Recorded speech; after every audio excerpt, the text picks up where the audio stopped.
తెలుగు రాజకీయాల్లో చంద్రబాబు పవర్ఫుల్. ఇది ఎవరూ కాదనలేరు కూడా. ఏపీలో సైతం ఆయన చుట్టూ రాజకీయాలు నడుస్తున్నాయి. తెలంగాణలో సైతం అదే మాదిరిగా ఉన్నాయి. ఏపీలో అయితే ఓకే, కానీ తెలంగాణలో సైతం చంద్రబాబు చుట్టూ రాజకీయాలు తిరుగుతుండడం మాత్రం గుర్తించాల్సిన విషయం.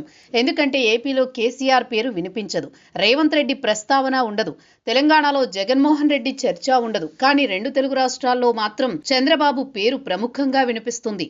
రాష్ట్ర విభజన జరిగి 11 సంవత్సరాలు 2014, 2018 తెలంగాణ అసెంబ్లీ ఎన్నికల్లో టీడీపీ పోటీ చేసింది. కానీ తరువాత ఏ ఎన్నికల్లో కూడా పోటీ చేయలేదు, ఎవరికీ మద్దతు ఇవ్వలేదు. అయినా సరే ఎందుకు తెలంగాణలో చంద్రబాబు చర్చ లేనిదే అక్కడ రాజకీయాలు నడవడం లేదు. తెలంగాణలో గులాబీ పార్టీ అధినేత కేసీఆర్ నుంచి వర్కింగ్ ప్రెసిడెంట్ కేటీఆర్ వరకు, హరీష్ రావు నుంచి జగదీశ్వర్ రెడ్డి వరకు బీఆర్ఎస్ లో నాయకులంతా చంద్రబాబు కేంద్రంగా రాజకీయం చేస్తున్నారు.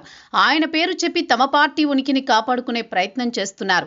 రేవంత్ రెడ్డి వైఫల్యాలను ఎత్తి చూపాలన్నా, కాంగ్రెస్ ను దుయ్యబట్టాలన్నా, తెర వెనుక వైసీపీకి సాయం చేయాలన్నా, చివరకు బీజేపీపై విమర్శలు ఎక్కుపెట్టాలన్నా అందుకు బీఆర్ఎస్ ఎంచుకునే పేరు చంద్రబాబు. ఆ రాష్ట్రంలో చంద్రబాబు రాజకీయం చేయకుండా ఆయన పేరు మార్మ్రోగుతూనే ఉంటుంది. నిత్యం చంద్రబాబు నామస్మరణ. తెలంగాణలో ప్రాజెక్టులు ఆగిపోయినా అందుకు చంద్రబాబే కారణం. ఏపీలో ప్రాజెక్టులు నిర్మించినా అందుకు బాబే కారణం. తెలంగాణ ముఖ్యమంత్రి తుమ్మితే కూడా బాబే కారణం. చివరకు ఏపీ ప్రతిపక్ష నేత దక్కినా దానికి బాబే కారణం. తాజాగా మీడియా ముందుకు వచ్చారు గులాబీ party working president KTR. Revanth తన పాత బాస్ చంద్రబాబుకు కోపం వస్తుందని పాలమూరు రంగారెడ్డి ఎత్తిపోతల పథకాన్ని పక్కన పడేశారంటూ ఆరోపణలు చేశారు. ఈ ప్రాజెక్టు నిర్మిస్తే కేసీఆర్ కు పేరొస్తుందని, అందుకే దానిని పక్కన పెట్టి కాలువల ద్వారా నీళ్లు తవ్వడం మొదలుపెట్టారు.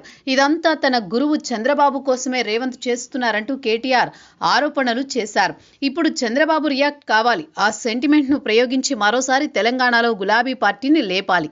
ఈ విషయం చంద్రబాబుకు తెలియంది కాదు, అందుకే తన పని తాను చేసుకువెళుతున్నారు.